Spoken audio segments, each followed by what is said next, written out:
City of love, এই গল্পের শহরটা আমাদেরও হতে পারত। সানভি লজ্জায় মাথা নুইয়ে ফেলে। আমার ভাইটার সঙ্গে তোমাকে দারুণ মানাবে।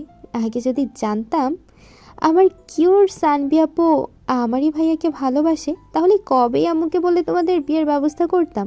ওয়েট, আমি এক্ষুনি আম্মুকে বলছি। বলেই দৌড়ে যেতে নাই। সানভি ওর হাত ধরে আটকায়, বলে, আন্টিকে কিছু বলার দরকার নেই। আমি ওনাকে ভালোবাসলেও উনি তো আমায় ভালোবাসে না। কখনো সেই নজরে আমায় দেখেনি। সব সময় আমাকে পনির নজরেই দেখেছে। আমার মনে হয় না উনি আমার প্রতি কিছু ফিল করে।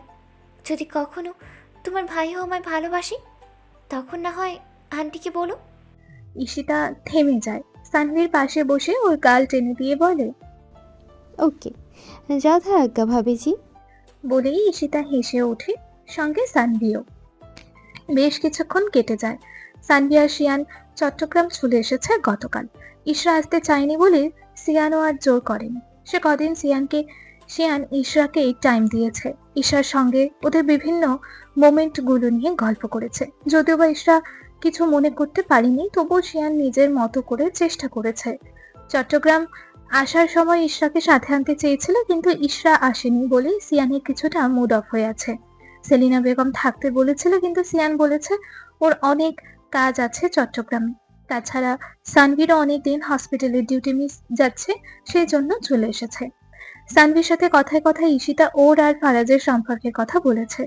সানভি জিজ্ঞেস করেছিল ঈশান আর সেলিনা বেগম ওরা কেউ জানে না কিনা। ঈশিতা জানায় ওদের সম্পর্কের কথা কেউই জানে না। সিয়ান চট্টগ্রাম আসার মূল কারণই হচ্ছে ঈশাদের ফ্যামিলি সবাইকে খুঁজে বের করা। ওদের কোনো খোঁজ নেই আজকে প্রায় 2 মাস হতে চলল। তাছাড়া ওর বাবা মার মার্ডার কেসটাও বন্ধ হয়ে আছে। সবার ব্যাপারে খোঁজ নিতেই মূলত সিয়ান আরো তাড়াতাড়ি চলে এসেছে চট্টগ্রামে। ওর আপাতত এখন একটাই টার্গেট, ঈশ্বর ফ্যামিলির সবাইকে খুঁজে বের করা। সিয়ানের হঠাৎ মনে পড়ে ওর বাবার বন্ধুর ছেলে আরাফাত চট্টগ্রামের ক্রিমিনাল ইনভেস্টিগেশন ডিপার্টমেন্টে আছে।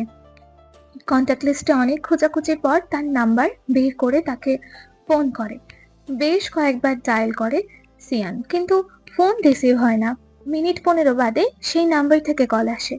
সিয়ান কল রিসিভ করেই বলে, হ্যালো আরাফাত। হ্যালো আরাফাত ভাই, কেমন আছেন?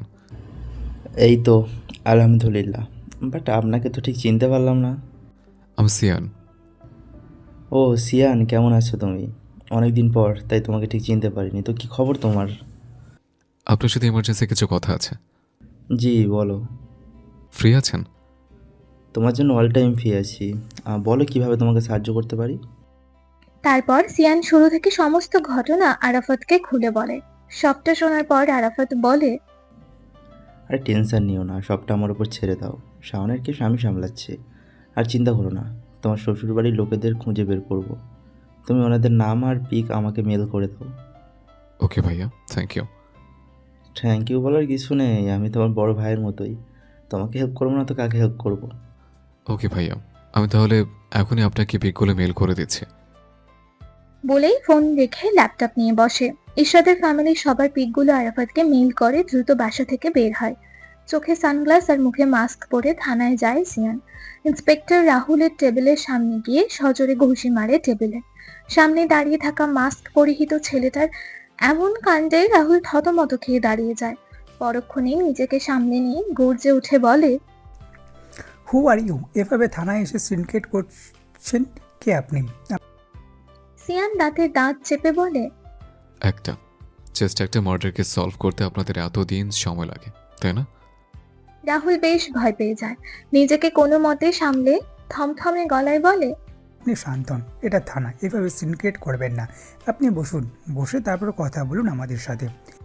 এতদিন আপনাদের সাথে বসে ভালোভাবে কথা বলেছিলাম, ভেবেছিলাম আপনারা অনেস্টলি কাজ করেন, কিন্তু না, এখন বুঝতে পারছি আপনারা আসলে কি।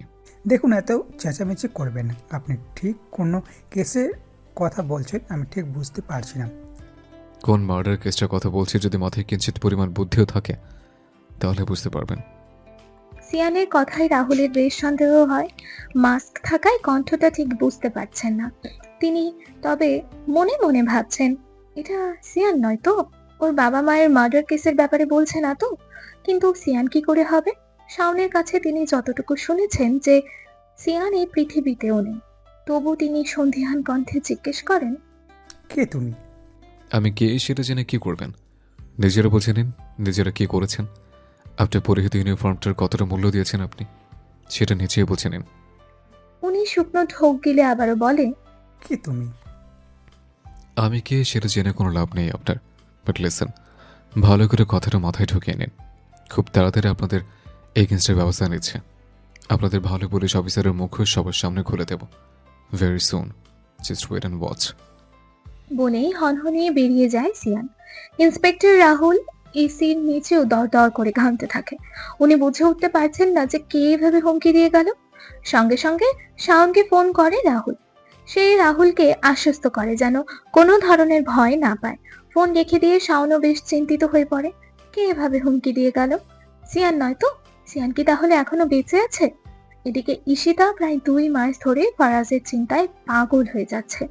ফারাজ আদৌ বেঁচে আছে তো, নাকি শাওনের লোকেরা তাদের মেরে ফেলেছে? না, আর ভাবতে পারছে না ঈশিতা। ফারাজের কথা মনে হলে শুধু চোখ দিয়ে অশ্রু করায়। জায়নামাজে বসে শুধু আল্লাহর কাছে একটা প্রার্থনাই করে, আল্লাহ যেন ওদেরকে সুস্থ রাখে, ভালো রাখে। ইশরাতের বিয়ের দিনের ঘটনা জানার আগে ঈশিতা মনে করেছিল ফারাজ ওকে ঠকিয়েছে। হয়তো ফারাজের এখন আর ওকে ভালো লাগে না, তাই জন্য ফোন নাম্বার পাল্টে ফেলেছে। কিন্তু পরে যখন ইশরাতের বিয়ের ঘটনা শুনলো, তারপর ফারাজকে ভুল বোঝার জন্য নিজেকেই দোষী মনে হলো। নিজের উপরে নিজের ভীষণ রাগ হয় ঈশিতার। সবটা না জেনে শুনে কত কিছুই না ভেবেছিল ফারাজের ব্যাপারে। সেই সময়ের কথা ভাবতেই চোখ দিয়ে 2 ফোঁটা জল গড়িয়ে পড়ে। ঈশানও বেশ অনেকদিন ধরে বোনের মন খারাপের বিষয়টা খেয়াল করেছে। ঈশিতা যে এখন আর আগের মতো প্রাণোচ্ছল নেই। চঞ্চল হাসি খুশি মেয়েটা কেমন যেন নীরব হয়ে গেছে। এ ব্যাপারটা অনেকদিন ধরেই ভাবায় ঈশানকে। তাই ঈশান ভাবে আজকেই ঈশিতার সঙ্গে এই ব্যাপারে কথা বলবে। ঈশান ইশরার রুমের দরজায় নক করতে ঈশিতা বলে, ভেতরে এসো, দরজা খোলা আছে। ঈশান গিয়ে ঈশিতার সামনাসামনি বসে, ধীর কণ্ঠে বলে, তোর সঙ্গে কিছু কথা ছিল আমার। হ্যাঁ বলো না ভাইয়া। বেশ অনেকদিন ধরেই কেমন চুপচাপ দেখছি তোকে। মন খারাপ তোর, এটা বুঝতে পেরেছি আমি। কি হয়েছে বল আমায়। ঈশানের কথায় হঠাৎ আবারও ফারাজের কথা মনে হতেই ডুকরে কেঁদে ওঠে ঈশিতা। ঈশিতাকে এক হাতে জড়িয়ে ধরে বলে, কি হলো, কাঁদছিস কেন বল আমায়। ঈশিতা কাঁদতে কাঁদতে সমস্ত কথা খুলে বলে ঈশানকে। ঈশান ঈশিতার চোখের পানি মুছে দিয়ে বলে, ফারাজকে যে ভালোবাসিস সেটা এতদিন কেন বলিসনি আমায়। বলতে চেয়েছিলাম, কিন্তু ফারাজ না করেছিল। তাই বলে ভাইয়াকে বলবি না? ঈশিতা কিছুই বলে না, এখনো কাঁদছে সে। ঈশান ঈশিতাকে নিজের দিকে ঘুরিয়ে চোখের পানি মুছে দিয়ে বলে, একদম কাঁদবি না। ফারাজকে আমরা খুঁজে বের করব, ভরসা রাখ আমাদের উপর। কিছু হবে না ফারাজের। একটা রুমে হাত পা বাঁধা অবস্থায় পড়ে আছে ফারাজ, সঙ্গীতা বেগম আর ইমানুর রহমান। কিছুক্ষণ বাদে একটা ছেলে এসে 3 জনকে খাবার দিয়ে হাত মুখ খুলে দেয়। ইমানুর রহমান চেঁচিয়ে বলে ওঠে, খাবো না আমরা, এইসব নিয়ে যাও। আমরা তো হেমনেই মরে গেছি। তোমাদের বসের কি জানো নাম? শান্ত আমাদেরকে হেমনেতে মেরে ফেলেছে। খাবার না খেলে আর কি বা হবে। শাওন রুমে ঢুকতে ঢুকতে রাগী গলায় বলে, বেঁচে থাকতে হবে তো আপনাদের। ভেবেছিলাম আপনাদের মেয়েকে মেরে ফেলবো, কিন্তু কি জানেন, আপনাদের মেয়ে এখনও বেঁচে আছে। তবে আপনাদের মেয়ে জামাইকে মেরে দিয়েছি। ওই শালা আমার লাইফটা মিস করে দিয়েছিল। ভেবেছিলাম সানভিকে বিয়ে করব, কিন্তু সানভির কোনো খবর আমি এখনও পাইনি। তাই ভাবছি আপনাদের মেয়েকেই তুলে এনে বিয়ে করব।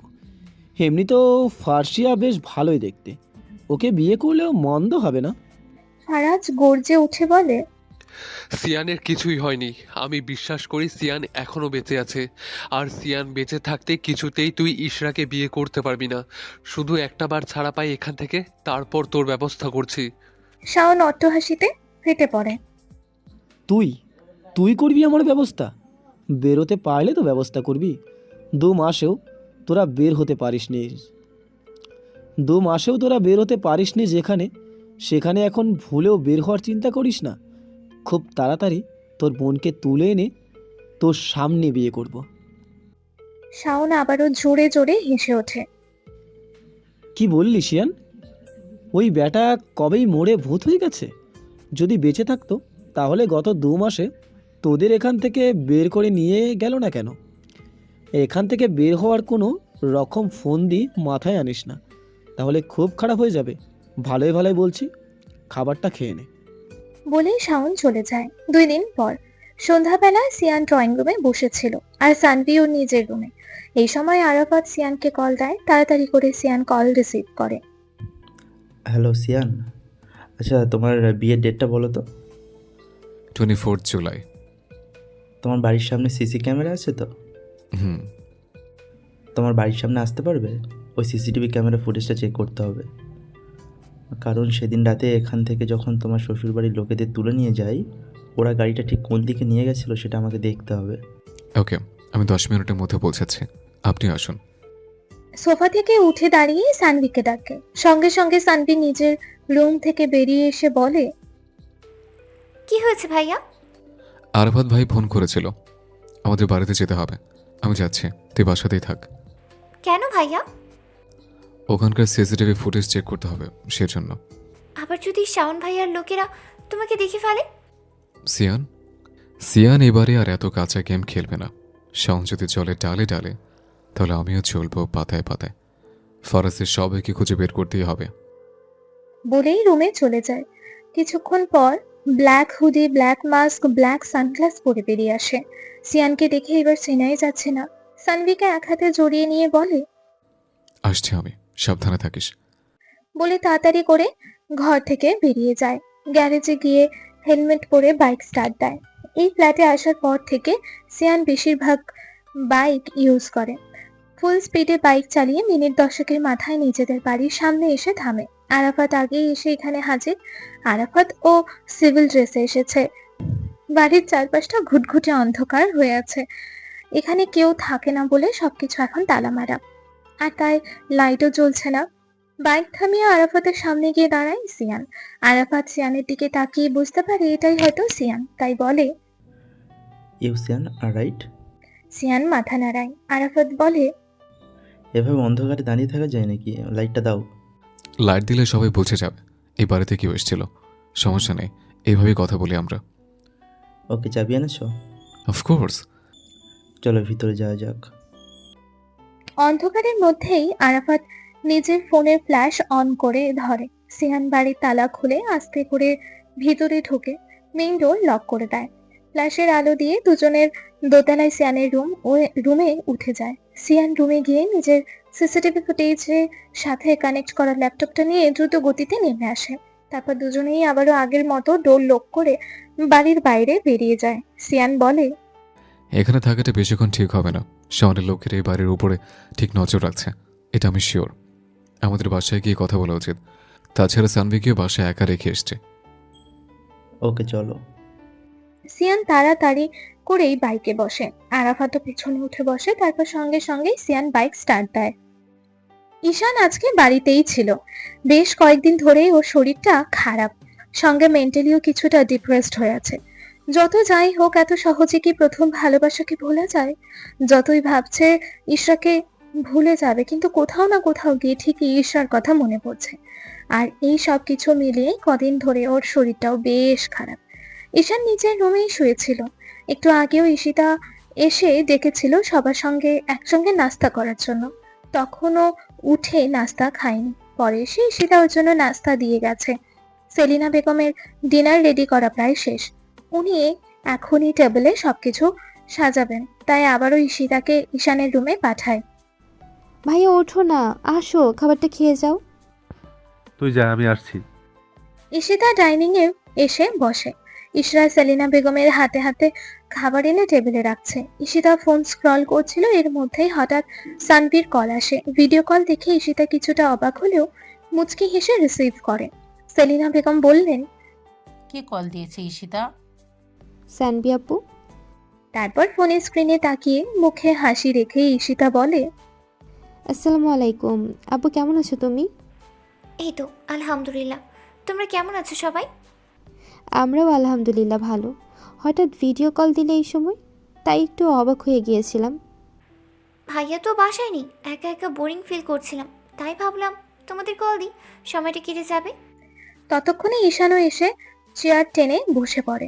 সানভীর কণ্ঠেও কানে পৌঁছাতেই একবার ঈশিতার ফোনের দিকে তাকিয়ে খাবারে মনোযোগ দেয়। ঈশিতা অবাক হয়ে প্রশ্ন করে, কেন, সিয়ান ভাইয়া কোথায়? ভাইয়া একটু কাজে বেরিয়েছি। তুমি বাসায় একা? হ্যাঁ, চিন্তা করো না ভাইয়া, ফিরে আসবে এখনই। তোমরা সবাই কি করছো? এই তো ডিনার করতে বসেছি। ও আচ্ছা। এমন আরো কিছুক্ষণ ঈশিতা আর সানভি কথা বলতে থাকে। কথা বলার এক পর্যায়ে সানভি চেঁচিয়ে ওঠে। ওর গলায় কেউ একজন ছুরি ধরে। ওর থেকে ফোনটা নিয়ে কল কেটে দেয়। কল কেটে দেওয়ার আগে শুধু 1-2 বার সানভির গলা শোনা যায়। চিৎকার করে বলছে, হেল্প মি ঈশিতা। সানভির চেঁচানো শুনে ঈশান মাথা তুলে তাকায়। ঈশিতাকে বলে, কি হয়েছে সানভীর? ওইভাবে চেঁচালো কেন? ঈশিতা ভয়ার্থ গলায় কাঁদো কাঁদো স্বরে বলল, কেউ একজন সানভি আপুর গলায় ছুরি ধরে ফোনটা নিয়ে নিয়েছে। সানভি আপুকে বাঁচাতে হবে ভাইয়া। হোয়াট? কি বলছিসটা কি? সিয়ান ওকে একা রেখে কোথায় গেল? বলতে বলতে খাবার প্লেট ছেড়ে তাড়াতাড়ি বেসিনে গিয়ে হাত ধুয়ে নেয়। সঙ্গে সঙ্গে রুমে গিয়ে সিয়ানকে ফোন করে। সিয়ান ফোন ধরছে না দেখে টেনশনে বাকিটা পাগল হয়ে যায়। ঈশান হন্তদন্ত হয়ে রুম থেকে বেরোতে বলে। আমি 100% শিওর এটা শাওনের কাজ। ও যে কোনোভাবেই হোক না কেন সানভীর ফ্ল্যাটের অ্যাড্রেস পেয়ে গেছে। মা, ঈশিতা, ফার্সিয়া, তোমরা জামা কাপড় গুছিয়ে নাও তাড়াতাড়ি। আমি চট্টগ্রাম যাচ্ছি। সেলিনা বেগম বললেন, এখন এত রাতে? কিন্তু কিভাবে? কিন্তু কিভাবে করলে হবে না মা? আমাকে চট্টগ্রাম যেতেই হবে, নয়তো সানভি আর সিয়ানকে বাঁচানো যাবে না। আমি শিওর ফার্সিয়া যে এখানে আছে সেই খবরটা শাওন জেনে গেছে। তোমাদেরকে একা রেখে আমি যাব না মা। ওরা এসে এখানেও অ্যাটাক করতে পারে তোমাদের উপর। তাই তোমাদেরকে অদিতির বাসায় দিয়ে তারপর আমি চট্টগ্রাম যাব। মিনিট 15-র মধ্যেই ওরা সবাই তৈরি হয়ে নেয়। সবাই মুখে মাস্ক পরে বের হয়। রাত প্রায় 10:30। পাহাড়ি এলাকা বলে অনেকটাই নীরব চারিপাশ। অদিতি আর ঈশানদের বাসা কাছাকাছি হওয়ায় খুব তাড়াতাড়ি সেলিনা বেগমদেরকে অদিতিদের বাসায় রেখে ঈশান চট্টগ্রামের উদ্দেশ্যে রওনা হয়। বাসে উঠেই সিয়ানকে আবারও ফোন করে ঈশান। দুবার রিং হতে এবার সিয়ান ফোন ধরে। হ্যালো হ্যালো সিয়ান, কোথায় তুই? শাওনের লোকেরা সানভির উপর অ্যাটাক করেছে। মুহূর্তেই সিয়ান অস্থির হয়ে বলল, কি বলছিসটা কি? তুই জানলে কি করে? তুই বাসা থেকে বের হওয়ার পরে কথা হচ্ছিল ঈশিতার সাথে সানভির। তখন ঈশিতা ভিডিও কলে কথা বলার মধ্যেই কেউ একজন সানভির গলায় ছুরি ধরে ফোনটা কেড়ে নেয়। সানভিকে বাঁচাতে হবে সিয়ান। আমি চট্টগ্রাম আসছি, তুই কোথায় আসছিস? তাড়াতাড়ি খুঁজে বের করার চেষ্টা কর। কত বড় সাহস ওর! আমার বোনের গায়ে হাত দিয়েছে। আজকে শাওনকে মেরেই ফেলবো। বলে কল কেটে দেয় সিয়ান। নার্সিং হোমের বেডে শুয়ে থাকা আরাফাতের দিকে তাকিয়ে বলে, শাওন সানভিকে কিডন্যাপ করেছে। আমি যাচ্ছি, আপনি এখানে থাকুন। ল্যাপটপটা আপনার কাছে রাখুন। বলেই হন্তদন্ত হয়ে বেরিয়ে যায় সিয়ান। সিয়ান আর আরাফাত যখন বাইকে করে আসছিল তখন কিছুটা পথ যাওয়ার পর ওদের বাইকের পাশ দিয়ে আর একটা বাইক থেকে একজন আরাফাতের গায়ে ছুরি দিয়ে আঘাত করে। বাইকে 3টি ছেলে বসা ছিল। খুব দ্রুত গতিতেই পেছন থেকে তারা এসে সিয়ানদের বাইকের পাশ ঘেঁষে ছুরি চালিয়ে দেয়। ছুরির আঘাত আরাফাতের পিঠে লাগে। সঙ্গে সঙ্গে তখনই আরাফাতকে নিয়ে সিয়ান নার্সিং হোমে চলে আসে। আরাফাতকে এখানে এনে ড্রেসিং করায়। এত কিছুর মাঝে কখন যে সিয়ানের ফোন বন্ধ হয়ে গেছে খেয়াল নেই। হঠাৎ ফোন অন করার পরই দেখে ঈশানের অনেকগুলো কল। ভেবেছিল কল ব্যাক করবে, কিন্তু তার আগে ঈশানের আবারও কল আসায় তখনই রিসিভ করে সিয়ান। দ্রুতগতিতে বাইক চালিয়ে সোজা এসে ফ্ল্যাটে ঢোকে সিয়ান।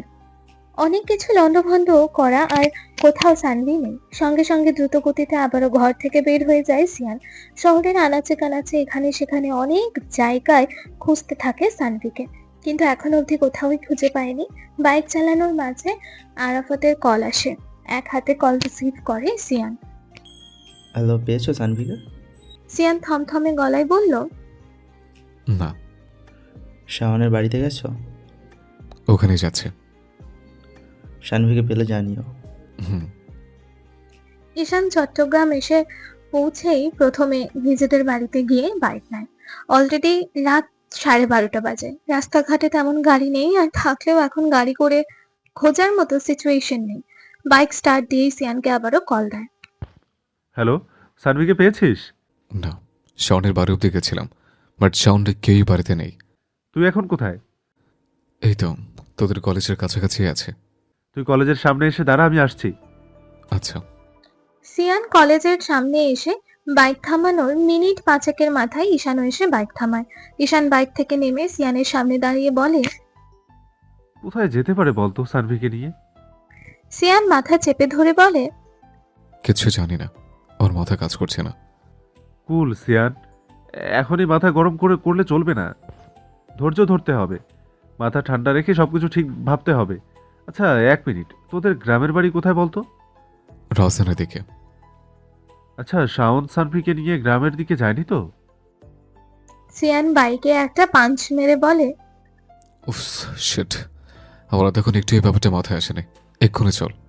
বলে সঙ্গে সঙ্গেই বাইক স্টার্ট দেয় সিয়ান। ঈশানও নিজের বাইকে উঠে বাইক স্টার্ট দেয়। একটা টিনের ঘরে নিভু নিভু সাদা আলো জ্বলছে। গাড়ি থেকে সানভিকে নামিয়ে টানতে টানতে নিয়ে যায় শাওন এই ঘরের ভিতর। সানভির মুখ বাঁধা, রাস্তার মধ্যে সানভি চেঁচাচ্ছিল বলে শাওনের মুখটা বেঁধে দিয়েছিল। এখানে এনে মুখটা খুলে দেয় শাওন।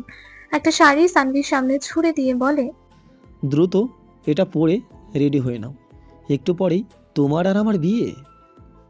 কথাটা শুনে সানভির মাথায় যেন আকাশ ভেঙে পড়ল। ও চেঁচিয়ে বলল, আমি পরবো না। তুমি যদি নিজে থেকে না পড়ো তাহলে আমি এসে পরিয়ে দেব, সেটা কি ভালো লাগবে? সানভি কঠোর গলায় বলল। আমি শাড়ি পরবো না, আর তোকে কখনো বিয়েও করবো না। শাওন মাথায় চুল খামচে ধরে রাগ কন্ট্রোল করার চেষ্টা করলো, কারণ শাওন এমনিতেও এখন মাথা গরম করতে চাইছে না। তাই কোনো রকমের রাগটা কন্ট্রোল করে বলল, তোমাকে আমি ভালোবাসি, তাই তোমাকে বিয়ে করব। ভেবো না শিয়ান এসে তোমাকে বাঁচিয়ে নেবে। কি ভেবেছিস আমি জানি না তুই আমাকে কেন বিয়ে করতে চাস? শুধুমাত্র আমাদের বাড়ি ঘর সম্পত্তি এসবের লোভেই তুই আমাকে বিয়ে করতে চাইছিস। এই জন্যই তুই আমার ভাইয়াকে মারার চেষ্টা করেছিলি, তারপর আমার ভাবিকেও। তুই কি ভেবেছিস তোর মতো এমন নোংরা মন মানসিকতার ছেলেকে আমি বিয়ে করব? কোনো দিনও না। শাওন এবার আর রাগ কন্ট্রোল করতে পারে না। তেড়ে এসে সানভির গাল চেপে ধরে বলে, এতক্ষণ বহু ফালতু কথা শুনেছি, আর কোনো কথা না। জাস্ট 10 মিনিট টাইম দিলাম, এর মধ্যে শাড়িটা পরে রেডি হয়ে নাও। বলেই হনহনিয়ে ঘর থেকে বের হয়ে যায়। গ্রামে আসার পর সিয়ান আর ঈশান কেউই বুঝতে পারে না কোন দিকে যাবে বা আদৌ এখানে সানভি আছে কিনা। কি করে সানভির খোঁজ পাবে দুজনে সেটাই ভাবছে। খোলা মাঠের মতো একটা জায়গা, দুজনে বাইক থামিয়ে দাঁড়িয়েছে। এখানে শুধু একটা মাত্র টিনের ঘর, এর আশেপাশে তেমন কোনো ঘর নেই। সানভি ঘরের মধ্যে পায়চারি করছে। ও জীবনেও শাওনকে বিয়ে করবে না, যত যাই হোক না কেন। এসব ভাবতে ভাবতে জানালার কাছে এসে দাঁড়ায়। যে করেই হোক এখান থেকে পালাতে হবে। পালানোর উপায় খুঁজতে থাকে সানভি। জানালা দিয়ে তাকিয়ে দেখে আশেপাশেও তেমন বাড়ি ঘর নেই যে কারো থাকে হেল্প চাইবে। জানালা দিয়ে বাইরে চোখ যেতেই খানিকটা দূরে দুটো ছেলেকে বাইকের সাথে দাঁড়িয়ে কথা বলতে দেখে। দূর থেকে যদি স্পষ্ট বুঝতে পারছে না এরা কারা, তবু এতটুকু বুঝতে পেরেছে এরা শাওনের লোক নয়। এটা এই ঘরের পেছন সাইড হওয়ার কারণে এখানে শাওনের লোকেরা পাহারায় নেই। ওরা বাড়ির সামনে জায়গাটা পাহারা দিচ্ছে। শাওন এখানে তেমন বেশি কাউকে আনেনি, অল্প কিছু ছেলেকে নিয়ে এসেছে। এর মধ্যে একজনকে পাঠিয়েছে কাজী ডেকে আনার জন্য। এত রাত বলে কাজীও হয়তো পাচ্ছে না, তাই দেরি হচ্ছে। আর এই জন্য শাওন সামনের রুমে পায়চারি করছে চিন্তায়। ওর মাথায় একটাই চিন্তা, সিয়ান এখানে এসে পৌঁছাবার আগে যে করেই হোক সানভিকে বিয়ে করতে হবে। সানভি জানালার একদম পাশ ঘেঁষে এসে দাঁড়িয়ে চাপা স্বরে ডাকতে থাকে, হেল্প মি প্লিজ, প্লিজ আমাকে বাঁচান, আমি খুব বিপদে আছি। একটা ক্ষীণ মেয়েলি কণ্ঠস্বর ঈশানের কানে যায়। মনে হচ্ছে তাদের কেউ যেন ডাকছে। আশেপাশে তাকিয়ে দেখতে লাগে। হঠাৎ চোখ যায় দূরের ওই টিনের ঘরের মধ্যে। ঈশান বুঝতে পারে সে ঘরের জানালা থেকে ওদের কেউ একজন ডাকছে। দূর থেকে মেয়েটার চেহারা স্পষ্ট বোঝা যাচ্ছে না। এই জায়গাটা বেশ অন্ধকার। ঈশান কোনো কিছু না ভেবে ওই ঘরের দিকে দৌড় দেয়। ঈশানকে হঠাৎ এইভাবে ছুটে যেতে দেখে সিয়ান ও ওর পেছন পেছন দৌড়ে আসে। কাছাকাছি আসতেই ঈশান দেখতে পায় সানভিকে। আরো দ্রুত এগিয়ে আসে জানালার কাছে। সানভিও ঈশান আর সিয়ানকে দৌড়ে আসতে দেখে অবাক হয়ে যায়। বলে, ভাইয়া তোমরা এসেছো? শাওন আমাকে এখানে। সানভিকে কোনো কিছু বলার সুযোগ না দিয়ে সিয়ান বলে, এত কথা বলে সময় নেই, তোকে সেফলি বের করে আগে, তারপর কথা হবে। বলে এগিয়ে জানালার গ্রিল জোরে চেপে ধরতে খুলে যায়। তারপর সানভিকে জানালা দিয়ে বের করে আনে। গ্রিল খোলার সময় আওয়াজ হওয়ায় সায়নের লোকেরা পেছন সাইডে দৌড়ে আসে। সিয়ান ঈশানকে বলে, দ্রুত সানভিকে নিয়ে চলে যায় এখান থেকে, কুইক। ঈশান বলে। তুই যাবি না? মুহূর্তে কিছু একটা ভাবতেই সিয়ানের চেহারা কঠিন হয়ে ওঠে। শক্ত গলায় বলে, আমার শাওনের সাথে অনেক হিসেব মেটাবার আছে, তুই যা এখান থেকে ওকে নিয়ে। ঈশান সানভির হাত ধরে দৌড়ে গিয়ে সানভিকে নিয়ে বাইকে উঠে বাইক স্টার্ট দিয়ে চলে যায়। পেছন পেছন শাওনের কয়েকটা ছেলে দৌড়াতে থাকে। রাত প্রায় 2টার মতন। গ্রামের রাস্তা ঘুটঘুটে অন্ধকার। ঈশান অন্ধকারের রাস্তা ঠিক মতো দেখতে না পারায় গ্রামের রাস্তা ছেড়ে জঙ্গলের মধ্যে দিয়ে বাইক চালাতে শুরু করে। এই এলাকার রাস্তা ঈশান চেনে না। আসার সময় সিয়ান সাথে ছিল, তাই সমস্যা হয়নি, কিন্তু এখন তো সিয়ানও নেই। বেশ খানিকটা যাওয়ার পর ওরা বুঝতে পারে একটা জঙ্গলের মধ্যে দিয়ে যাচ্ছে। সানভি বলে, আমরা কোথায় যাচ্ছি? জানি না, তবে আপাতত ওদের হাত থেকে পালাতে হবে। তাই বলে এই জঙ্গলের মধ্যে দিয়ে? আমি এদিকে রাস্তা চিনি না, তারপর এই অন্ধকারে কিছু দেখতে পারছি না। আমার খুব ভয় লাগছে। ভয় পেও না, আমি আছি তো। সানভি প্রত্যুত্তরে কিছুই বলে না, তবু মনে মনে ভীষণ ভয় পাচ্ছে সানভি। একই এত রাত, তার ওপর এই জঙ্গলের মধ্যে ওরা দুজন, আর ওদের পেছন পেছন জঙ্গলের মধ্যে দিয়ে ছেলেগুলো এখনো ধাওয়া করে বেড়াচ্ছে। বাইরে চেঁচামেচি শুনে শাওন বেরিয়ে আসে। বাড়ির সামনে এখনো 4-5 জন ছেলে ছিল। সিয়ানকে দেখে শাওন বলে, তুই তুই আবার এসেছিস? তোর এত বড় সাহস? কথাটা তো আমি তোকে বলবো, তোর এত সাহস হয় কি করে আমার বোনকে তুলে নিয়ে আসিস? বেশ করেছি, তুলে এনেছি। ওকে আমি বিয়ে করব। আমি থাকতে আমার বোনকে কখনোই তোর মতো একটা স্কাউন্ড্রেলের হাতে তুলে দেব না। তুই তুলে দেওয়ার কে রে? ভাগ্য ভালো থাকায় একবার বেঁচে গেছিস, তাই বলে কি ভাবছিস আবারও বেঁচে যাবে? আমি তোকে কিছুতেই বাঁচতে দেব না। তারপর ছেলেগুলোর দিকে তাকিয়ে বলল, দাঁড়িয়ে দেখছিস কি? মার সিয়ানকে। 4-5 জন ছেলে হকি স্টিক নিয়ে সিয়ানের দিকে মারতে দৌড়ে আসে। একটা ছেলে হকি স্টিক তুলে সিয়ানকে মারতে গেলেই সিয়ান সেই হকি স্টিক হাত দিয়ে ধরে নেয়। তারপর সেই হকি স্টিক দিয়ে ছেলেগুলোকে মারতে থাকে। একটা ছেলে মার খেয়ে মাটিতে পড়ে কাতরাচ্ছে। অবস্থা বেগতিক দেখে শন পালানোর জন্য দৌড় দেয়। সিয়ানও পেছন পেছন দৌড়াতে থাকে। হাতের হকি স্টিকটা শাওনের পা বরাবর ছুঁড়ে মারে সিয়ান। সঙ্গে সঙ্গেই থেমে যায় শাওনের পা। ব্যথায় কুকড়ে উঠে পা ধরে বসে পড়ে শাওন। সিয়ান দৌড়ে এসে শাওনকে সজোরে একটা লাথি দেয়। মুখ থুবড়ে সামনের দিকে উল্টে পড়ে শাওন। সিয়ান এগিয়ে গিয়ে শার্টের কলার চেপে ধরে সোজা করে বসিয়ে আরো কয়েকটা লাথি দেয় শাওনের বুকে। সঙ্গে নাক বরাবর সজোরে ঘুষি দিতে থাকে। গল গল করে রক্ত বের হতে থাকে শাওনের নাক মুখ দিয়ে। তারপর আবারও টেনে শাওনকে বসিয়ে গলা চেপে ধরে। এত মারার পরেও সিয়ানের রাগ যেন বিন্দু মাত্র কমেনি। অগ্নি দৃষ্টিতে তাকিয়ে বলতে থাকে, মামুনি, ফরেস্টরা কোথায় বল। শাওনের কথা বলতে কষ্ট হয়, তবু কোনো রকমে বলে, বলবো না। সঙ্গে সঙ্গে শাওনের নাকের ওপর আরো কয়েকটা ঘুষি মারে সিয়ান। তারপর বলে, এতদিন যা খুশি তাই করেছিস, আজকে আর কোনো কথা হবে না। ভালো ভালো বল বলছে, ফরেস্টরা কোথায়? শাওনের শরীর নিস্তেজ হয়ে এসেছে, চোখ বন্ধ হয়ে আসছে, তবু কোনো রকমে বলে, বলবো না। কি করবি? কি করবো সেটা দেখতেই পাবি, বল বলছে, ফরেস্টরা কোথায়? শাওনের শরীর নেতিয়ে এসেছে। সঙ্গে সঙ্গে সেন্সলেস হয়ে মাটিতে লুটিয়ে পড়ে শাওন। মাটির উপরে হাত দিয়ে জোরে জোরে আঘাত করে সিয়ান। চোখে মুখে বিরক্তির রেখা দেখা যাচ্ছে। উঠে দাঁড়িয়ে এক হাতে টানতে টানতে শাওনকে নিয়ে বাইকে উঠিয়ে বাইক স্টার্ট দেয়। এদিকে ঈশান আর সানভি বাইকের পেছনে ছেলেগুলো অনবরত দৌড়ে আসছে। এতক্ষণ এরা 5-6 জন থাকলেও মাঝ রাস্তায় আরো কয়েকজন ফোন করে ডেকে নেয়। এখন প্রায় 15 থেকে 20 জন তাদের পিছু ধাওয়া করেছে। যেতে যেতে জঙ্গলের অনেক গভীরে চলে এসেছে তারা। গভীর জঙ্গল, ঘুটঘুটে অন্ধকার। ছেলেগুলো হাতে টর্চ নিয়ে দৌড়াচ্ছে। একটা সময় এসে ঈশানের বাইক থেমে যায়। সানভি ভ্রু কুঁচকে বলে, কি হলো, বাইক থামালেন কেন? ঈশান বাইক থেকে নেমে দাঁড়িয়ে সানভির হাত ধরে বলল, বেবি পেট্রোল শেষ হয়ে গেছে, আমাদের এবার এভাবে যেতে হবে। বলেই সানভিকে নিয়ে দৌড়াতে থাকে। দৌড়াতে দৌড়াতে ওরা একটা ঘন ঝোপের পেছনে এসে লুকায়, আর ছেলেগুলো ঝোপের চারপাশে এদিক ওইদিক খুঁজতে লাগে। অনেকক্ষণ দৌড়ানোর ফলে পায়ে ভীষণ ব্যথা হচ্ছে সানভির। সানভি পা ধরে মাটির ওপর বসে পড়ে। ঈশান ঝোপের আড়াল থেকে ছেলেগুলোকে পর্যবেক্ষণ করছিল।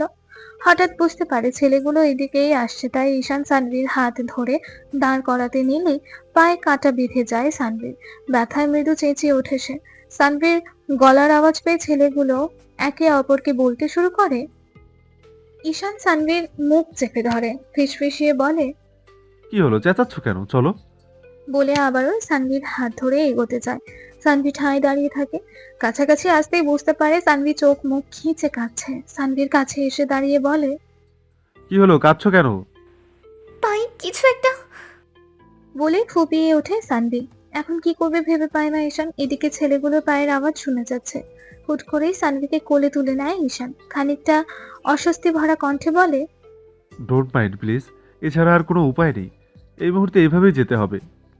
সানভি ঈশানের গলা জড়িয়ে ধরে ঈশানের দিকে অবাক দৃষ্টিতে চেয়ে আছে। এটা কি হলো?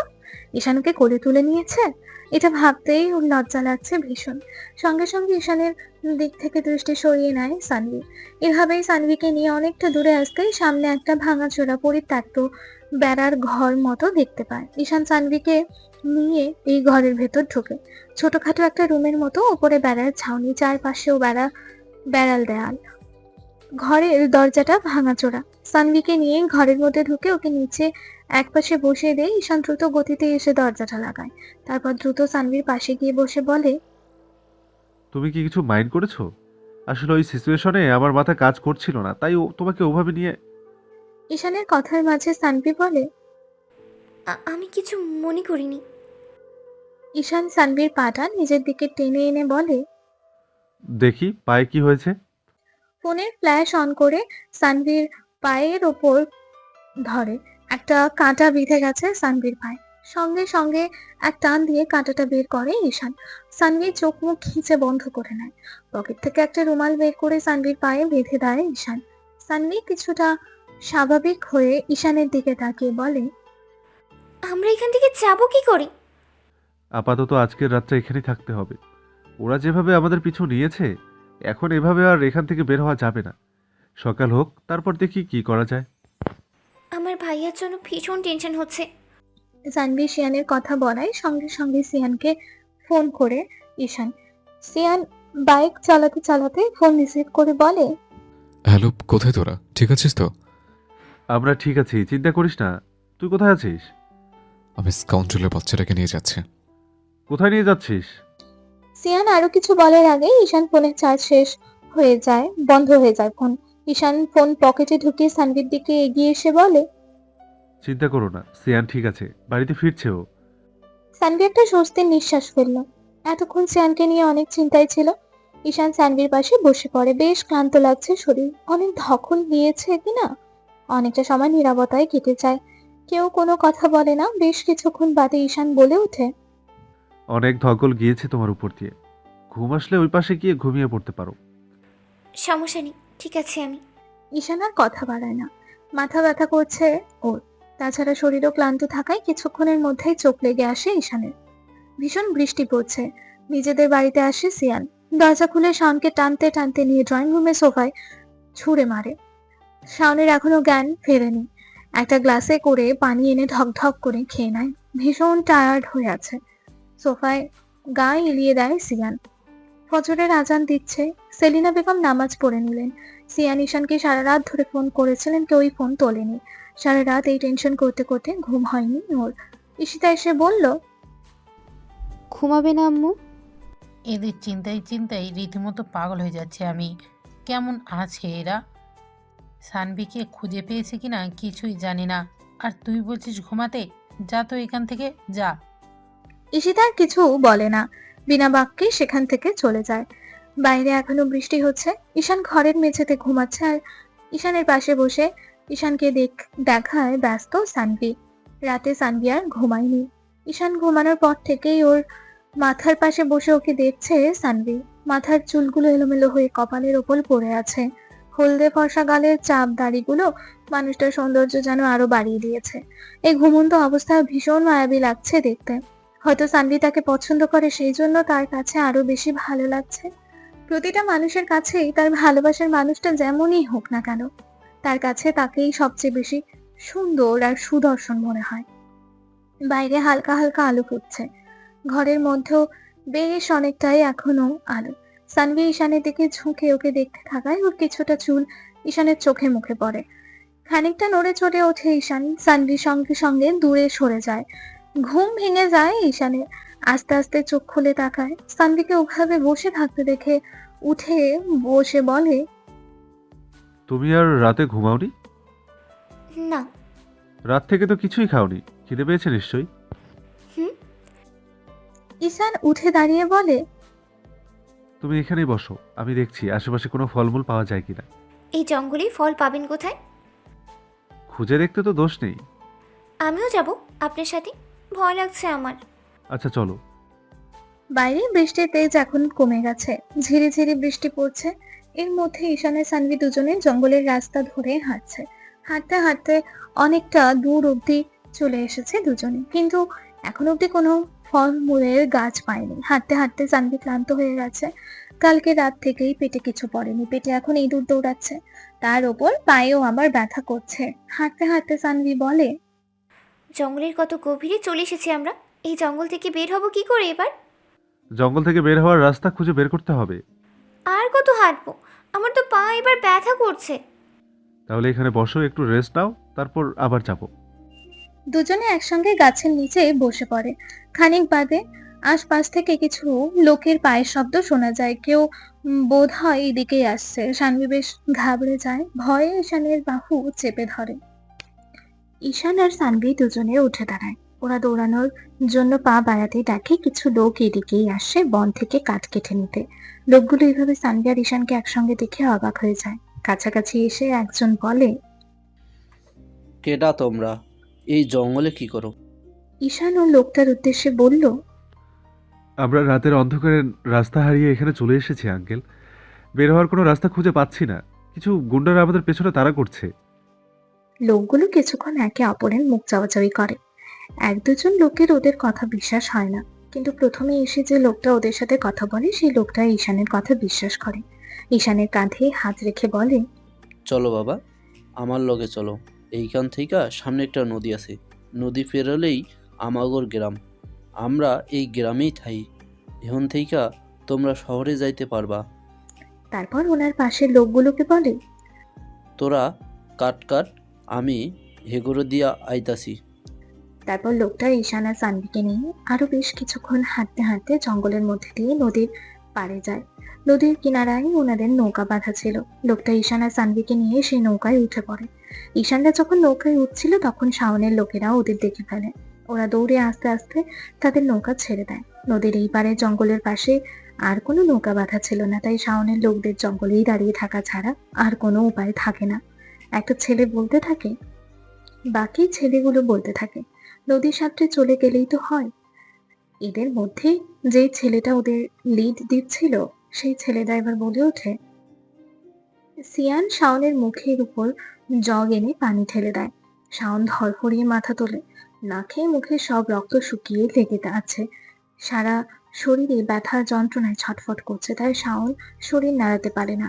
সিয়ান শাওনের পাশে হাঁটু গেড়ে বসে কলার চেপে ধরে ধমকের স্বরে বলে, বলতে চায় না। শাওন বেশ অনেকক্ষণ চুপ করে থাকে। শাওনের চুপ করে থাকাতে সিয়ানের মেজাজ আবারও বিগড়ে যায়। সঙ্গে সঙ্গে সিয়ান আরো কয়েকটা ঘুষি মারে শাওনের মুখে। নাক মুখ ফেটে আবার রক্ত বেরোতে শুরু করে। শাওন শেষে বাধ্য হয়েই কাঁপা কাঁপা হাতে প্যান্টের পকেট থেকে একটা কার্ড বের করে এগিয়ে দেয় সিয়ানের দিকে। ইশারায় বোঝায় এখানে ঠিকানা দেওয়া আছে। সিয়ান কার্ডটা হাতে নিয়ে এক পলক কার্ডটার দিকে তাকিয়ে স্টোর রুমের দিকে যায়। সেখান থেকে দড়ি এনে শাওনের হাত পা বেঁধে ফ্লোরে একপাশে ফেলে রেখে মেইন ডোর লক করে গাড়ি নিয়ে বেরিয়ে যায়। কার্ডে একটা হোটেলের ঠিকানা দেওয়া আছে। সিয়ান গাড়ি ড্রাইভ করে সেই ঠিকানা অনুযায়ী যায়। হোটেলের রিসেপশনে গিয়ে কার্ডে লেখা রুমের চাবি চাইতেই রিসেপশনে বসা লোকটা বলে, এই রুমের চাবি দেওয়া যাবে না। চাবি দিন বলছে। শাওন ভাইয়ের করা হুকুম, এই রুমের চাবি যেন কাউকে না দেওয়া হয়। সিয়ানের চোয়াল আবারও শক্ত হয়ে আসে, মাথা আবারও রাগে ফেটে যাচ্ছে ওর। রিসেপশনে বসে থাকা সেই লোকটার কলার চেপে ধরে বলে, তোদের শাওনকে মেরে ফেলে রেখে এসছে আর ওর থেকে কার্ডটা নিয়ে এসছে। ভালোই ভালো চাবিটা দিয়ে দে বলছে। লোকটা ভয়ে শুকনো ঢোক গেলে কাঁপা কাঁপা হাতে চাবিটা এগিয়ে দেয় সিয়ানের দিকে। সিয়ান এক হাতে টান দিয়ে চাবিটা নিয়ে নেয়। লিফটে করে উঠে যায়। 9ম তলায়। 907 নম্বর রুমের দিকে এগিয়ে গিয়ে চাবি দিয়ে রুমটা খুলে ভেতরে ঢোকে। রুমটাতে টিমটিমে একটা হলুদ রঙের বাতি জ্বলছে। অনেক ধুলোবালিও জমে আছে। সিয়ান কাঁচতে কাঁচতে রুমের মধ্যে ঢুকে সুইচ বোর্ডের কাছে গিয়ে লাইট জ্বালায়। ইমানুর রহমান ভালো করে চোখ খুলে তাকাতেই সিয়ানকে দেখে খুশিতে ওনার চোখ চিকচিক করে ওঠে। চেঁচিয়ে বলতে লাগে, বাবা তুমি এসেছো। তারপর সঙ্গীতা বেগম আর ফারাজের দিকে তাকিয়ে বলে, সঙ্গীতা, ফারহাজ, দেখো কে এসেছে। ওনারাও ভালো করে চোখ মেলে তাকাতেই সিয়ানকে দেখে ভীষণ খুশি হয়। সিয়ান এবার এগিয়ে ইমানুর রহমানের সামনে দাঁড়ায়। ইমানুর রহমানও আবারও বলতে শুরু করে, আমি জানতাম তুমি আসবে। আমার বিশ্বাস ছিল তুমি বেঁচে আছো এখনো। আমাকে তো ফিরে আসতে হবে বাবা, আমার ফার্স্টের জন্যই তো আমাকে বাঁচতে হবে। বলেই ওনার হাত পায়ে দড়ি খোলা শুরু করে। ইমানুর রহমান ব্যস্ত হয়ে বলে, আমাদের মেয়েটা কেমন আছে বাবা? ও ঠিক আছে তো? শাওন ওর কোনো ক্ষতি করেনি তো? ফার্স্ট একদম ঠিক আছে বাবা, চিন্তা করবেন না। সিয়ান একে একে সবার দড়ি খুলে দেয়। ফারাজ এসে সিয়ানকে জড়িয়ে ধরে। সিয়ান আর ফারাজ দুজনের চোখেই জল। ফার্সিয়ার পুরো ফ্যামিলিকে এইভাবে দেখে একটুও ভালো লাগছে না সিয়ানের। ফারাজ জড়িয়ে ধরে বলতে লাগলো, আমার বিশ্বাস ছিল তোর উপর সিয়ান, তুই একদিন ঠিকই আমাদের এখান থেকে বের করে নিয়ে যাবি। শাওন আমাদের এমনভাবে আটকে রেখেছে যে কোনোভাবেই বের হওয়ার কোনো রাস্তাই ছিল না। সঙ্গীতা বেগমও এগিয়ে এসে সিয়ানকে জড়িয়ে ধরে বললেন, আমাদের খোঁজ পেয়েছো কিভাবে বাবা? আর ওই শাওন এখন কোথায়? চলুন আমার সাথে, বাকিটা বাড়িতে গিয়ে বলছে। সিয়ান, ইমানুর রহমান, সঙ্গীতা বেগম আর ফারাজকে নিয়ে রওনা দেয় নিজেদের বাড়িতে যাওয়ার জন্য। নদী পার হয়ে নেমে সে লোকটার সাথে গ্রামের রাস্তা ধরে হাঁটছে ঈশান আর সানভি। লোকটা বলল, আমরা এই গায়েই থাকি, এই জঙ্গল থেকে কাঠ কাইটা আয়না বিক্রি কইরা খাই। একখান করে ঘর, বউ ছেলেই আমার সম্বল। তোমরা তো রাতে কিছু খাইতে পারো নাই, আমার ঘরে আইও, তোমাকেও খাওয়ানোর একটা ব্যবস্থা করতে হইব তো। ঈশান বলে, তার দরকার নেই আঙ্কেল, আমাদেরকে শহরে ফেরার রাস্তাটা দেখিয়ে দিন তাহলেই হবে। বাড়িতে ফিরতে হবে তাড়াতাড়ি, সবাই অনেক টেনশন করছে। পেটে খাওন না থাকলে বাড়িতেই বা যাইবা কেমনে? রাস্তায় তো অসুস্থ হইয়া পইরা যাইবা। আমার ঘরে আইও আগে, তারপর খাইয়া দাইয়া পেট ভইরা একেবারে রহনা দিও। ঈশানও বুঝতে পারছে সানভির ভীষণ খিদে পেয়েছে, তাই আর না করেনি লোকটাকে। লোকটি ওনার ভাঙা কুড়ে ঘরের মধ্যে নিয়ে ওদের বসতে দিয়ে রান্নাঘরের দিকে তাকিয়ে হাঁক ডাক ছাড়ে। কি ব্যাপার, কই গো তুমি? দেখো কারা আইছে, খাওয়ানোর ব্যবস্থা করো তাড়াতাড়ি। হেরা রাতেই থেকে কিছু খায় নাই। রান্নাঘর থেকে একটা মধ্যবয়সী মহিলা বেরিয়ে আসে, পরনে মলিন শাড়ি। এগিয়ে এসে বলে, কি গো এত ডাকতেছো কেন? কাজ করতেছি তো। কাজ কাম পরে কইরো, আগে ওগো খাওয়ানোর ব্যবস্থা করো। নদীর এই পারে জঙ্গল, গুন্ডারা তারা খাইয়া রাস্তা হারাইয়া ফেলাইছে, সারা রাত কিছু খায় নাই। মহিলা সানভিদের দিকে তাকিয়ে খানিকটা হাসার চেষ্টা করে বলে, তোমরা বইও, খাওয়ান আনতাছি। ঈশান ছোট্ট করে জবাব দেয়। তারপর লোকটা ঈশান আর সানভির দিকে তাকিয়ে বলে, তোমরা দুজনে কি হও, জামাই বউ নাকি?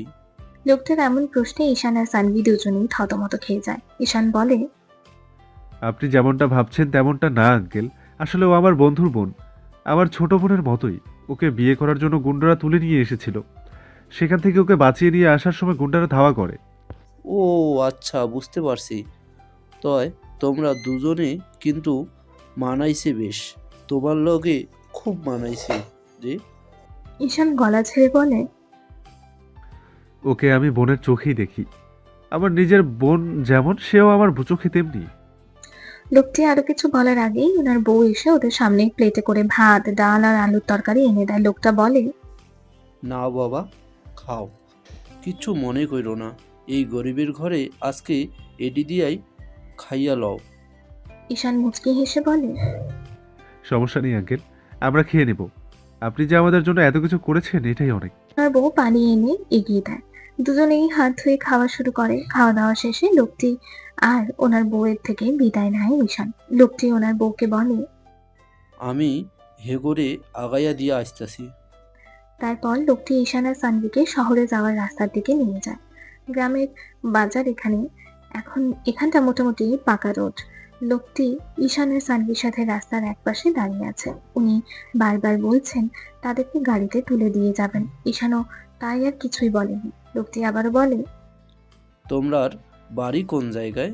ঈশান বলল, চট্টগ্রাম শহরের দিকে। তারপর সানভিকে দেখিয়ে বলল, আর ওদের গ্রামের বাড়ি হচ্ছে জঙ্গলের ওই পাশের গ্রামে। সেখানেই ওকে তুলে নিয়ে এসেছিল। ওরাও চট্টগ্রাম শহরেই থাকে। ও আচ্ছা আচ্ছা, বুঝলাম। এখান থেকে চট্টগ্রাম শহরে বাস যায়, তোমরা সেই বাস ধইরা চইলা যাইতে পারবা। মিনিট পাঁচেকের মধ্যেই বাস আসে। লোকটি বাসটাকে হাত দিয়ে থামায়। ঈশান আর সানভিকে নিয়ে বাসে উঠে পড়ে। ওদের বসার জন্য সিট ঠিক করে দিয়ে চলে আসার সময় ঈশান ডেকে বলে, আঙ্কেল, আপনাকে অসংখ্য ধন্যবাদ আমাদের এতটা হেল্প করার জন্য। আপনার এই উপকার কোনো দিনও ভুলবো না। ধন্যবাদ কেউ না বাবা, আমার পোলা মাইয়া হইলে আমি এই রকমই সাহায্য করতাম। তোমাদেরও আমার পোলা মাইয়া মনে কইরা সাহায্য করছি। ভালো থাইকো, আল্লাহ যেন তোমারে সহি সালামত নিয়া পৌঁছায়। বলেই ঈশানের থেকে বিদায় নিয়ে উনি নেমে যান বাস থেকে। সানভি লোকটির দিকে অদ্ভুত দৃষ্টিতে তাকিয়ে থেকেই বলে, এখনো পৃথিবীতে কিছু ভালো মানুষ আছে, তাই না? ঈশান সানভির দিকে তাকিয়ে ছোট করে জবাব দেয়। হ্যাঁ। প্রায় 2 ঘন্টা পর সানভি আর ঈশান চট্টগ্রাম এসে পৌঁছালো। পুরো রাস্তায় দুজনেই চুপচাপ ছিল। কেউই আর কোনো কথা বলেনি। বাস থেকে নেমে ঈশান নিজের ফোনটা একটা দোকানে চার্জ করিয়ে নেয়। তারপর সিয়ানকে ফোন দেয়। আমরা ঠিক আছি, চট্টগ্রাম আছি এখন। ফোনে চার্জ ছিল না আমার। 8 ঘন্টার মধ্যেই ওরা বাসায় এসে পৌঁছালো। সিয়ান দরজা খুলে ওদের ভিতরে এনে বসায়। সানভির পায়ের দিকে চোখ যেতেই অস্থির হয়ে ওঠে সিয়ান। রুমালের ওপর দিয়ে রক্ত শুকিয়ে লেগে আছে। দৌড়ে এসে বোনের পায়ের সামনে হাঁটু গেড়ে বসে পড়ে সিয়ান। কি করে হলো? তেমন কিছু না। কি কিছু না? পায়ে রক্ত আর তুই বলছিস কিছু না? কি হয়েছে পায়ে? কাঁটা ফুটেছে। সারা রাত কোথায় ছিলিস তোরা? কি করে হলো এসব? ঈশান কোথায় ছিল? ঈশান কিছু বলার আগে সানভি বলল, ওনার কোনো দোষ নেই, আর বেশি কিছু তো হয়নি আমার, সামান্য কাটাই তো ফুট। সামান্য? এটা কি সামান্য বলছিস তুই? তুই জানিস না তোর গায়ে একটুখানি আঁচড় লাগলো আমার কষ্ট হয়? ভরসা করে ঈশানের সাথে পাঠিয়েছিলাম, ভেবেছিলাম ও তোর খেয়াল রাখতে পারবে, কিন্তু তুই ভুল বুঝছিস ভাইয়া, উনি আমার যথেষ্ট খেয়াল রেখেছে, গোটাতে থেকে বাছি আগলে আগলে রেখেছে। তুই শুধু শুধু ওনাকে দোষ দিচ্ছিস। শান্ত হ প্লিজ। সিয়ান বসে পড়ে সোফায়। সানভি কাল রাত থেকে যা যা হয়েছে সব খুলে বলে সিয়ানকে। সব শুনে সিয়ানের মেজাজটা আরো গরম হয়ে যায় শাওনের ওপর। ওই শাওনের বাচ্চার জন্যই ওর বোন আর বন্ধুকে এত কিছু পোহাতে হয়েছে। তবু যথাসম্ভব রাগটা কন্ট্রোল করে সিয়ান ওদের বলে, যা গিয়ে ফ্রেশ হয়ে নে তোরা। ঈশান বলল, ফারাজরা কোথায়? ওরা ঘরে রেস্ট নিচ্ছে, তোরা গিয়ে ফ্রেশ হয়ে রেস্ট নে। অনেক টায়ার্ড হয়ে আছিস, রুমে যা। ঈশান সানভি দুজনেই উঠে চলে যায় ফ্রেশ হতে। ফারাজদের নিয়ে ফিরে এসে সেলিনা বেগমকে ফোন দিয়ে ওদের খুঁজে পাওয়ার খবরটাও জানায় সিয়ান। তবে ঈশান আর সানভির ব্যাপারে কিছুই বলেনি ওনাকে আর বাড়তি চিন্তায় ফেলতে চায়নি সিয়ান। বিকেলবেলা ড্রয়িং রুমে সবাই বসে আছে।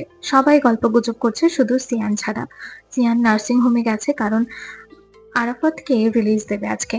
সানভি ঈশার বাবা মায়ের সঙ্গে গল্প করছে। এই সুযোগ ঈশান ফারাজকে আলাদা ডেকে নেয় কথা বলার জন্য। ওরা দুজনে বারান্দায় দাঁড়িয়ে আছে। ঈশান ফারাজকে বলল, ঈশিতাকে বিয়ে করতে চাও? ঈশানের এমন প্রশ্ন অবাক হয়ে যায় ফারাজ। কি বলবে ভেবে পায় না। ঈশান ফের বলে, আমি জানি তোমাদের সম্পর্ক আছে। ঈশিতা আমাকে সবটা বলেছে। ঈশিতা তোমাকে খুব ভালোবাসে, কিন্তু আমার কথা হচ্ছে, তুমি সত্যি সত্যি আমার বোনকে ভালোবাসো তো? আমাদের 5 বছরের সম্পর্ক। তোমার বোনকে আমি সত্যিই ভালোবাসি আর বিয়েও করতে চাই। এ কটা দিন ওর সাথে কথা বলা ছাড়া কিভাবে ছিলাম সেটা শুধু আমিই জানি। আর কয়েকটা মাস বাদে ঈশিতার এইচএসসি পরীক্ষা। ওর পরীক্ষা শেষ হলেই তোমাদের বিয়ের কথা পাকাপাকি করা হবে। আন্টি রাজি হবে তো? না হওয়ার কি আছে? আমরা সবাই জানি তুমি কেমন ছেলে। তাহলে না রাজি হওয়ার তো কোনো প্রশ্নই আসে না। সবচেয়ে বড় কথা, ঈশিতা যেখানে ভালো থাকবে আমরা সেখানেই ওর বিয়ে দেব। হাত ঘড়িতে টাইম দেখে নিল ঈশান, তারপর ফারাজকে বলল, শোনো, আমি এখন রাঙামাটি যাচ্ছি। কয়েকদিনের মধ্যে ট্রান্সফার নিয়ে একেবারে এদিকে চলে আসব। ওখানে আমারও আর মন টিকছে না। সিয়ান এলে তারপর যেতে পারতে। ওকে ফোন করে বলে দিব। সমস্যা নেই, তুমি সবার খেয়াল রাখো। সিয়ান বোধহয় রাতের দিকে ফিরবে। আমাদের ইশরা কেমন আছে? ঈশ্বরের নাম শুনে ঈশানের মনের কোণে কেমন একটা চিনচিনে ব্যথা অনুভূত হলো। পরক্ষণেই নিজেকে সামলে নিয়ে বলল, তোমার বোন ভালো আছে। কিছুদিনের মধ্যে ওদের সবাইকে নিয়ে ফিরছি। তবে হ্যাঁ, আমি যে ট্রান্সফার নিয়ে চলে আসবো কিছুদিনের মধ্যে, এই কথাটা কেউ যেন না জানতে পারে। তোমাকেই জানিয়ে গেলাম। ওদের সবাইকে সারপ্রাইজ দিব। ফারাজ মাথা নাড়িয়ে হেসে বলে। আচ্ছা ঠিক আছে। ঈশান ড্রয়িং রুমে এসে সবার উদ্দেশ্যে বলল, আন্টি, আঙ্কেল, সানভি, আমাকে রাঙামাটি ফিরতে হবে, কাজ আছে। সানভি অবাক হয়ে বলল, আজই চলে যাবেন? হ্যাঁ, ইম্পর্টেন্ট কাজ আছে। ভাইয়া এলে যেতে পারতেন। সিয়ানকে ফোন করে বলে দেবো আমি। তুমি আর ফারাজ আন্টি আঙ্কেলের খেয়াল রেখো, আমি আসছি। ইমানুর রহমান আর সঙ্গীতা বেগমের থেকে বিদায় নিয়ে ঈশান বেরিয়ে পড়ে। হসপিটাল থেকে আরাফাতকে রিলিজ করে বাড়িতে পৌঁছে দিতে চায় সিয়ান, কিন্তু আরাফাত জানায় ও একদম ঠিক আছে, এখন সিয়ানের সাথে ওই বাড়িতে যাবে। তাই সিয়ান আরাফাতকে নিয়ে একসঙ্গে ওই বাড়িতে যায়। এখানে দুজন লোক রেখে গিয়েছিল সিয়ান শাওনকে পাহারা দেওয়ার জন্য। বাড়িতে ঢুকেই প্রথমে শাওনের সামনে গিয়ে দাঁড়িয়ে বলে, থানার পুলিশ অফিসারকে টাকা খাইয়ে আমার বাবা মার মার্টার কেসটা অফ করে রেখেছিস। আমি 100% শিওর আমার বাবা মার মৃত্যুতে তোর হাত আছে। তুই ইচ্ছে করে মার্ডার করিয়েছিস আমার বাবা মাকে। আরাফাত অবাক হয়ে বলে, মানে কি বলছো তুমি সিয়ান? শাওন আঙ্কেল আন্টিকে খুন করেছে? আমি ঠিকই বলছি ভাইয়া, আমি 100% শিওর এই শাওন এটা করেছে। শাওনই টাকা দিয়ে পুলিশ অফিসারদের মুখ বন্ধ করে রেখেছে, কেউ যেন বাবা মার কেসটা নিয়ে কোনো রকম সঠিক তথ্য না দেয়। শাওনের চোখে মুখে তখন ভয়ের ছাপ স্পষ্ট। তার মানে সিয়ান সবকিছু জেনে গেছে, এবার কি হবে? এইসব ভেবে ভয়ে শুকনো ঢোক গেলে শাওন। সিয়ান এগিয়ে এসে শাওনকে টেনে দাঁড় করায়, চিৎকার করে বলতে লাগে, বল, কেন করলি এসব? বল, কি ক্ষতি করেছে আমার বাবা মা তোর সাথে? আমার বাবা মাকে কেন মারলি তুই? কেন আমার বাবা মাকে আমার কাছ থেকে দূরে সরালি? কেন? শাওন কিছু বলছে না দেখে ইচ্ছে মতো মারতে শুরু করে শাওনকে। আরাফাত বেশ কয়েকবার আটকাতে চায় সিয়ানকে, কিন্তু সিয়ানের সঙ্গে পেরে উঠছে না সে। সিয়ানের মনে তীব্র রাগ ক্ষোভ সব শাওনের উপর ঝাড়ছে। একটা সময় সিয়ান শাওনকে ছেড়ে দিয়ে মাটিতে বসে পড়ে। শাওনও ফ্লোরে এক পাশে পড়ে যায়। আরাফাতকে বেশ রাগ লাগছে শাওনের উপর। এত বড় একটা ক্রাইম করে এখনো সে পার পেয়ে যাচ্ছে। আরাফাত দ্রুত গতিতে এগিয়ে এসে শাওনের গলা চেপে ধরে। বল, কেন করেছিলি এইসব? আঙ্কেল আন্টিকে মারলি কেন তুই? আমি মারিনি, বিশ্বাস করুন। বিশ্বাস? বিশ্বাস তোকে কে করবে? আমি জানি সবকিছু জেনে শুনে সিয়ান তোর বিরুদ্ধে আঙুল তুলেছে। সত্যি করে বল, সেদিন কি কি ঘটেছিল? কেন মেরেছিল ওর বাবা মাকে? শাওন বলতে চায় না, চুপ করে থাকে। আরাফাত আরো জোরে গলা চেপে ধরে বলে, বলছি কি করেছিলি সেই দিন তুই? অত্যন্ত জোরে শাওনের গলা চেপে ধরায় শাওন কাঁদতে শুরু করে। আরাফাত ওর গলা ছেড়ে দেয়, ধমকে উঠে বলে, বল, কি হয়েছিল সেই দিন? শাওন কাশি থামিয়ে কোনো মতে বলা শুরু করে, 4 বছর আগে সেদিন যখন শিয়ানের বাবা ও মা ওর বন্ধুর ছেলের বিয়ের দাওয়াত থেকে ফিরছিল, তখন প্রায় অনেকটা রাত হয়ে যায়। সমস্ত সম্পত্তি নিজেদের দখলে নেওয়ার জন্য শিয়ানের বাবা মাকে খুন করার প্ল্যান করি আমি আর বাবা মা মিলে। রাস্তায় কয়েকজন লোককে ঠিক করে রেখেছিলাম ওনাদের খুন করার জন্য। ওনারা ফেরার পথেও ওনাদের গাড়ি আটকে তারা ওনাদের গাড়ি থেকে নামায়, লাঠি দিয়ে জোরে আঘাত করে তাদের মাথায়। এতে ওনারা সেখানেই মারা যায়। তারপর ওনাদের গাড়িসহ ওনাদেরকে গাড়ির মধ্যেই এমনভাবে রাখা হয় যেন মনে হয় এখানে কোনো অ্যাক্সিডেন্ট হয়েছে। তারপর তারা সেখান থেকে চলে আসে। আরফাত চেঁচিয়ে বলে, কাদেরকে পাঠিয়েছিলে ওনাদের খুন করার জন্য? শিয়ানের খুব কাছের তারা। মোটা অঙ্কের টাকা দিয়ে ওদের ভাড়া করেছিলাম। এমনকি শিয়ানের বিয়ের দিন তারাই আমাকে ওই বাড়িতে ঢুকতে সাহায্য করেছিল। আরাফাত ফের চেঁচিয়ে বলে ওঠে, ওরা কারা ছিল? নাম বল তাদের। সিয়ান এবার উঠে দাঁড়ায়, এগিয়ে এসে শাওনকে ইচ্ছে মতো লাথি মারতে শুরু করে। কারা ওরা? কোথায় আছে বল। সব কটাকে জানে মেরে ফেলবো আমি। জানি না আমি। মাথাটা গরম করিস না আমার। তুই সবকিছু জানিস, বল ওরা কোথায়। তারপর শাওন ওরা কোথায় আছে সেটা বলে। আরাফাত ও সিয়ান শাওনকে টানতে টানতে নিয়ে গাড়ির ব্যাক সিটে ফেলে, ওর হাত পা বেঁধে দেয়। ড্রাইভিং সিটে বসে শাওনের ঠিকানা অনুযায়ী যাওয়ার জন্য গাড়ি স্টার্ট দেয় সিয়ান। প্রায় 2 ঘন্টা পর ওরা এসে মিরসরায় পৌঁছালো। আসার সময় সিয়ানের অগোচরে আরাফাত পুলিশ ফোর্সকে ইনফর্ম করে দিয়েছিল এখানে চলে আসার জন্য, কারণ সিয়ান যদি জানতে পারে পুলিশদেরকে বলা হয়েছে আসতে, তাহলে সে হয়তোবা দ্বিমত করতে পারে। গাড়ি থেকে নেমে শাওনকে গাড়ি থেকে টেনে নামায় সিয়ান। শাওনের দেখানো পথ অনুসারে ওরা একটা বিল্ডিং এর দিকে এগোতে থাকে। বিল্ডিং এ ঢুকে ড্রয়িং রুমের দিকে যাওয়ার জন্য বলে শাওন। ড্রয়িং রুমের মধ্যে কিছু ছেলে দাঁড়ানো ছিল, তারা শাওনকে এই অবস্থায় দেখে বলে। তারা তখনও সিয়ানকে তেমন একটা খেয়াল করেনি। সিয়ান শাওনের দিকে ক্ষিপ্ত দৃষ্টিতে তাকিয়ে কলার চেপে ধরে বলল, কোথায়?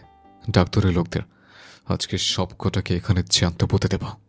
শাওন ওই ছেলেগুলোর দিকে তাকিয়ে বলল, ওপর থেকে ওদের দুজনকে নেমে আসতে বলো। ছেলেগুলো শাওনের কথা শুনে আহাম্মকের মতো চেয়ে রইল। সিয়ানের কথা এইভাবে শাওন ভয় পাচ্ছে সেটা দেখেই ছেলেগুলো অবাক হয়ে গেল।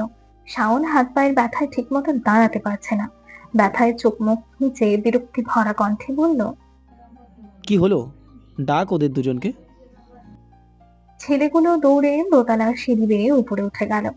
একটা রুমে গিয়ে দুজন ছেলেকে বলল, তোরা নিচে যা, আসছি আমরা।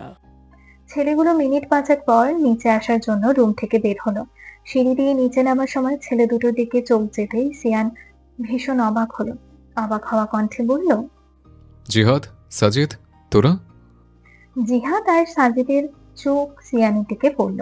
জিহাদ ব্যঙ্গাত্মক স্বরে বলল, তুই এসেছিস, বেঁচে আছিস তাহলে? আমাদের এখানে কি মরার জন্য এলি? আমি কখনো ভাবতে পারিনি তোরা এমনটা করবে। তোদের নিজের সবচেয়ে কাছের বন্ধু ভাবতাম। কখনো ভাবিনি তোরে আমার বাবা মাকে খুন করেছিস। কি করে পারলে আমার বিশ্বাসঘাতকতা করতে আমার সাথে? কি করে পারলে এমন করতে? আমার বাবা মা তোদের কি ক্ষতি করেছিল বল। তোর বাবা মা আমাদের কোনো ক্ষতি করেনি রে। শাওনের থেকে টাকা নিয়ে তখন এই কাজটা করেছিলাম। শাওন বলেছিল তোর বাবা মাকে মারলে তোদের সম্পূর্ণ প্রপার্টি নিজের দখলে নেওয়ার পর শাওন আমাদের এখান থেকে 50% সম্পত্তি লিখে দিবে। তাই প্রপার্টির জন্য তোর বাবা মাকে দুনিয়া থেকে সরিয়ে দিয়েছি। পরে শাওন বলল সম্পত্তিগুলো নাকি তোর নামে লেখা, তাই তোর বিয়ের দিন তোকেও চেয়েছিলাম দুনিয়া থেকে সরিয়ে দিতে। সেদিন বাড়িতে ঢোকার জন্য শাওনকে আমরাই হেল্প করছিলাম। তোর ভাগ্য ভালো থাকায় সেদিনের যাত্রায় বেঁচে গিয়েছিস। তবে এবার আমাদের এইখান থেকে তোকে কে বাঁচাবে সিয়ান? বলেই জিহাদ হাতে একটা পিস্তল নিয়ে সিয়ানের মুখ বরাবর শুট করার জন্য ধরে। সিয়ান ঝড়ের গতিতে দৌড়ে গিয়ে জিহাদ আর সাজিদকে মারতে শুরু করে। হাতের কবজি চেপে ধরে হাত থেকে পিস্তলটা নিয়ে নেয়, তারপর মাটিতে ফেলে দিয়ে লাঠি মারতে শুরু করে। এখানকার ছেলেগুলো দূরে দাঁড়িয়ে দেখছে, কেউ আগানোর সাহস পাচ্ছে না। সিয়ান জিহাদদের দিকে পিস্তল ধরেই বলা শুরু করলো, তোদের নিজের খুব কাছের মনে করতাম। ভেবেছিলাম বিপদে আপদে আর কাউকে পাশে না পাই তোদের অন্তত পাবো, কিন্তু সে তোরে আমার সঙ্গে এভাবে বিশ্বাসঘাতকতা করলি। আর তোদের মতো বিশ্বাসঘাতকদের আমি কখনোই এই পৃথিবীতে বাঁচতে দেব না। আমার মা বাবার খুনিদের নিজ হাতে না মারা পর্যন্ত আমার শান্তি নেই। তোদের আজ আমার হাত থেকে কেউ বাঁচাতে পারবে না, কেউ না। এসব বলার সময় সিয়ানের মুখ জুড়ে জিহাদ আর সাজিদের প্রতি তীব্র ঘৃণা দেখা যাচ্ছিল। ওদের দিকে পিস্তল ধরে শুট করতেই যাবে এমন সময় আরাফাত এসে সিয়ানকে জোর করে টেনে সরাতে চায়। কি করছো কি তুমি? ওদের খুন করে কি জেলে যাবে তুমি?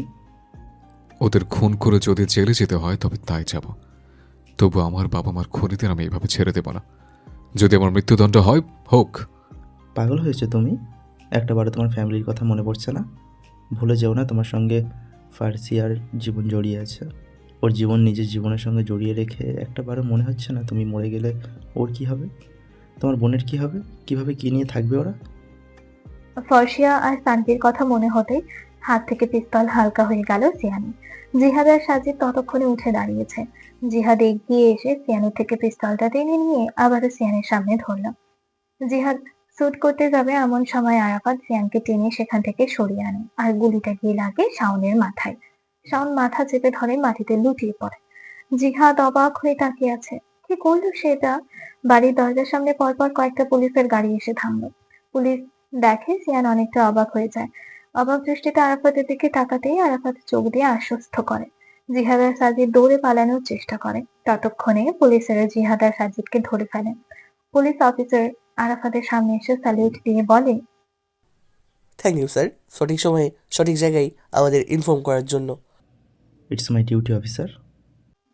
সেই পুলিশ অফিসারটা অন্যান্য পুলিশদের উদ্দেশ্যে বলল, অ্যারেস্ট করে নিয়ে যাও ওদের, আর ডেড বডিটা পোস্টমর্টমের জন্য গাড়িতে তোলো।